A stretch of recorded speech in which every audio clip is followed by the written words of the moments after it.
जय हिंद दोस्तों, नमस्कार। डेली रीड बुक में आप सभी का स्वागत है। आज हम लोग 21 जनवरी 2021 का पेपर देखेंगे और यह सेकेंड शिफ्ट का पेपर है और यह NTPC CBT 1 का पेपर है।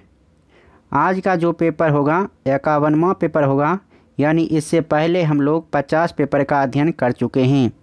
अगर आप इस चैनल पर नए हैं और उन सभी पेपरों को नहीं देखे हैं तो वीडियो के डिस्क्रिप्शन में प्लेलिस्ट लिंक दिया हुआ है, वहां से आप एक एक करके सभी पेपर को देख लीजिए ताकि आगे आने वाले एग्ज़ाम में आपको बहुत ही फ़ायदा देगा। तो चलिए आज का पेपर स्टार्ट करते हैं और स्टार्ट करने से पहले बता दें कि इस वीडियो में हम लोग जनरल अवेयरनेस के प्रश्नों को देखेंगे। आज का पहला प्रश्न है, प्रतिवर्ष बसंत के मौसम में ओजोन छिद्र डैश के ऊपर निर्मित होता है। तो इसका आंसर होगा अंटार्कटिका। अगला प्रश्न है, मानव शरीर की सबसे लंबी हड्डी कौन सी है? तो इसका आंसर होगा जांघ की हड्डी यानी फीवर। यह सभी प्रश्न सीधे ये प्रश्न जो है ये उठाया गया है लुसेंट से। अगर आप लुसेंट के बायोलॉजी MCQ नहीं देखे हैं तो इस चैनल पर लगभग 837 प्रश्न को कवर कर दिया गया है। लुसेंट समान विज्ञान में टोटल 837 प्रश्न हैं, उन सभी का हम लोग अध्ययन कर चुके हैं। अगर वो आप देखना चाहते हैं तो वीडियो के डिस्क्रिप्शन में ही उसका लिंक दिया हुआ है, वहाँ से आप देख सकते हैं लुसेंट का। तो चलिए अगला प्रश्न है, राष्ट्रवाद के प्रचार के लिए समाचार पत्र अल हिलाल का प्रकाशन किसने आरंभ किया? तो इसका आंसर होगा मौलाना अबुल कलाम आज़ाद। अगला प्रश्न है, 65वें फिल्म फेयर पुरस्कार 2020 में मुख्य भूमिका के लिए सर्वश्रेष्ठ अभिनेता का पुरस्कार किसने जीता? तो इसका आंसर होगा रणवीर सिंह। रणबीर कपूर नहीं, रणवीर सिंह। 65वें फिल्म फेयर पुरस्कार 2020 का विजेता कौन थे? रणवीर सिंह। अगला प्रश्न है, निम्नलिखित में से किस सेमी हाई स्पीड ट्रेन को ट्रेन 18 के नाम से भी जाना जाता है? तो train 18 Vande Bharat express. Train 18 का नाम है वंदे भारत एक्सप्रेस। किस नदी को पीली नदी यानी येलो रिवर के नाम से जाना जाती है? तो हांगहो रिवर को येलो रिवर के नाम से जाना जाता है और यह कहाँ बहती है? तो चीन में बहती है। निम्नलिखित में से कौन सा तत्व कमरे के ताप पर द्रव होता है? तो इसका आंसर होगा पारा। कमरे के ताप पर पारा द्रव अवस्था में होता है, जबकि कमरे के ताप पर अधातु जो द्रव अवस्था में होती है वो ब्रोमीन। अगला प्रश्न है, कुतुब मीनार के पास स्थित कौन सी मस्जिद के बारे में यह माना जाता है कि वह दिल्ली में बनने वाली पहली मस्जिद थी? तो इसका आंसर होगा कुब्बत इस्लाम मस्जिद। अगला प्रश्न है, इनमें से कौन सा संगठन जलवायु परिवर्तन के प्राकृतिक, राजनीतिक एवं आर्थिक प्रभावों के साथ साथ इसका उद्देश्यपरक वैज्ञानिक दृष्टिकोण प्रदान करता है? तो इसका आंसर होगा inter governmental panel on climate change. अगला प्रश्न है, निम्नलिखित में से क्या एक एस्टर है? तो इसका आंसर होगा CH3 COO C2H5। तो एस्टर का सूत्र होता है RCH3R,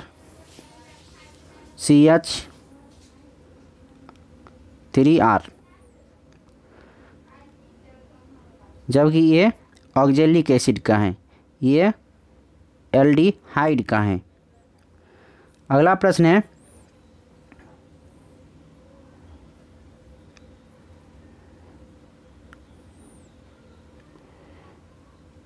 सशस्त्र बलों को संचार क्षमताओं को बढ़ाने के लिए इसरो ने 2018 में कौन सा उपग्रह लॉन्च किया था?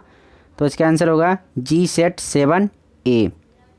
अगला प्रश्न है, निम्नलिखित में से किस भारतीय राज्य को 1972 तक नॉर्थ ईस्ट फ्रंटियर एजेंसी के रूप में जाना जाता था?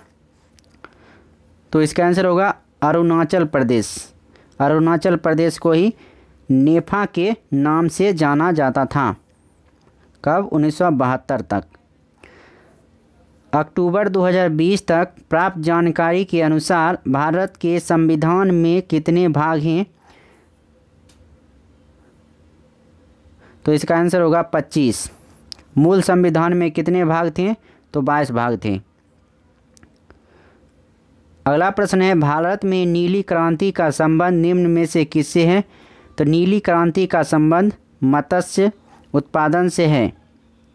श्वेत क्रांति का संबंध दूध उत्पादन से है। अगला प्रश्न है, कंप्यूटर शब्दावली के संदर्भ में DDL का पूर्ण रूप क्या है? तो इसका आंसर होगा डाटा डेफिनेशन लैंग्वेज। अगला प्रश्न है, भारतीय अर्थव्यवस्था डैश है? तो इसका आंसर होगा मिश्रित अर्थव्यवस्था। मिश्रित अर्थव्यवस्था का अर्थ है निजी और सार्वजनिक क्षेत्रों का सह अस्तित्व। अगला प्रश्न है, प्लासी के युद्ध में ब्रिटिश ईस्ट इंडिया कंपनी के सैन्य दल का नेतृत्व किसने किया था? तो इसका आंसर होगा रॉबर्ट क्लाइव। और प्लासी का युद्ध कब हुआ था? 1757 ईस्वी में हुआ था। काल कोठरी की घटना इससे पहले 1756 ईस्वी में हुआ था।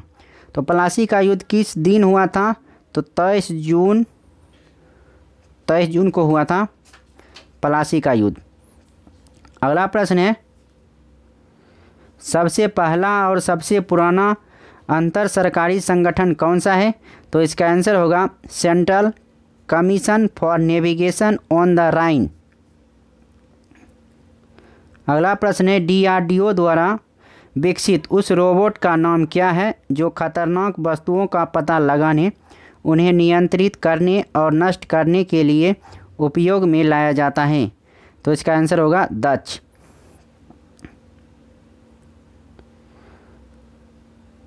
अगला प्रश्न है, संयुक्त राष्ट्र का कौन सा निकाय प्रत्यक्ष रूप से मनुष्यों के प्रजनन स्वास्थ्य से संबंधित है?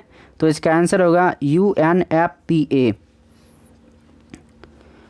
अगला प्रश्न है, WHO यानी वर्ल्ड हेल्थ ऑर्गेनाइजेशन ने 2023 तक औद्योगिक रूप से उत्पादित वैश्विक खाद्य आपूर्ति से निम्नलिखित में से किसे समाप्त कर देने के अपने लक्ष्य को प्राप्त करने के लिए फूड एंड बेवरेज एलायंस के साथ साझेदारी की है? तो इसका आंसर होगा ट्रांस फैट। अगला प्रश्न है, हुरकिया बाउल लोकनृत्य शैली का संबंध किस भारतीय राज्य से है? तो इसका आंसर होगा उत्तराखंड।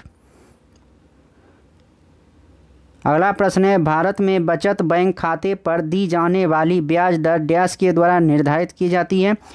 तो इसका आंसर होगा संबंधित बैंक।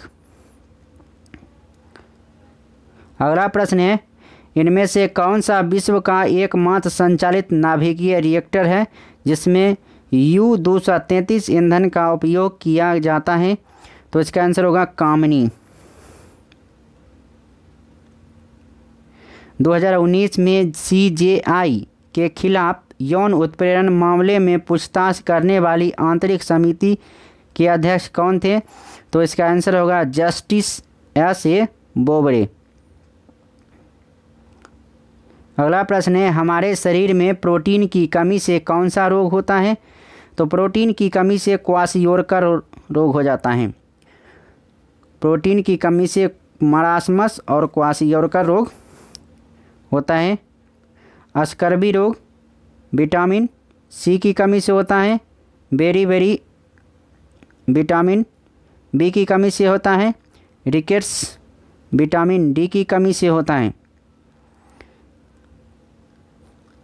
अगला प्रश्न है, निम्नलिखित में से निर्यातित वस्तुओं को प्रशासन द्वारा निर्धारित मूल्य पर बेचे जाने हेतु दिल्ली में एक विशेष बाजार शेरा-ए-अदल की स्थापना किसने की थी?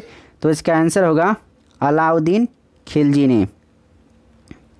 अगला प्रश्न है, वर्ष 2019 में एशियन स्क्वैश चैंपियनशिप में पुरुष एकल का खिताब किसने जीता?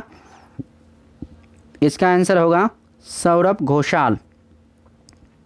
अगला प्रश्न है, भगत सिंह और बटुकेश्वर दत्त ने दिल्ली के केंद्रीय विधानसभा में स्मोक बम फेंके, वे किसका विरोध कर रहे थे? तो इसका आंसर होगा trade dispute bill and public safety bill. अगला प्रश्न है, कंप्यूटर में सीपीयू के 3 घटक कौन कौन होते हैं? तो इसका आंसर होगा कंट्रोल यूनिट, एएलयू और मेमोरी। अगला प्रश्न है, माइक्रोफोन डैश रूपांतरित करता है? तो माइक्रोफोन ध्वनि ऊर्जा को विद्युत ऊर्जा में रूपांतरित करता है। भारतीय संविधान का कौन सा संशोधन मौलिक अधिकार के रूप में संपत्ति के अधिकार के उन्मूलन से संबंधित है? तो इसका आंसर होगा 44वां संविधान संशोधन, जो कि 1978 ईस्वी में हुआ था। चार्ल्स बेबेज द्वारा डिजाइन किया गया पहला यांत्रिक कंप्यूटर किस नाम से जाना जाता है? तो इसका आंसर होगा एनालिटिकल इंजन। हिंदी साहित्यकार मुंशी प्रेमचंद का मूल नाम क्या था? तो इसका आंसर होगा धनपत राय। माध्याह्न भोजन योजना किस मंत्रालय के कार्यक्षेत्र के अंतर्गत आती है? तो इसका आंसर होगा शिक्षा मंत्रालय।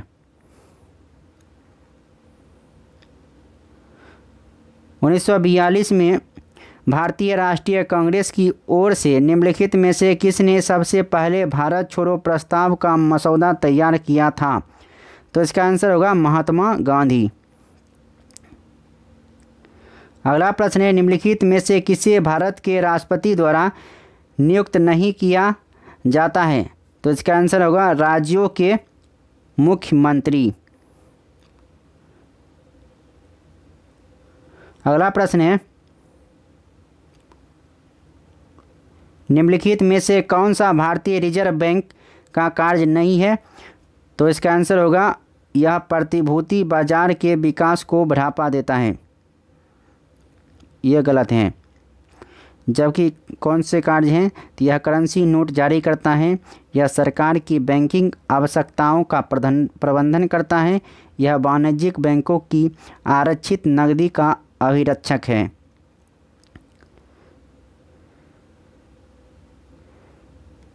अगला प्रश्न है, मिश्रित कृषि की मुख्य विशेषता क्या है? तो इसका आंसर होगा पशुओं का पालन और फसलों की खेती का एक साथ करना। Answer C. प्रतिरोध का एसआई मात्रक क्या है?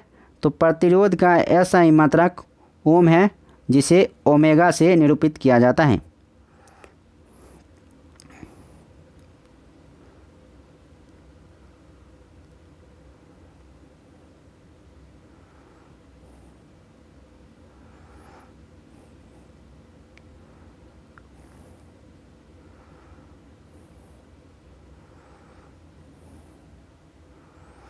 तो इस वीडियो में इतना ही। अब नेक्स्ट वीडियो में फिर नेक्स्ट पेपर के साथ मुलाकात होगी।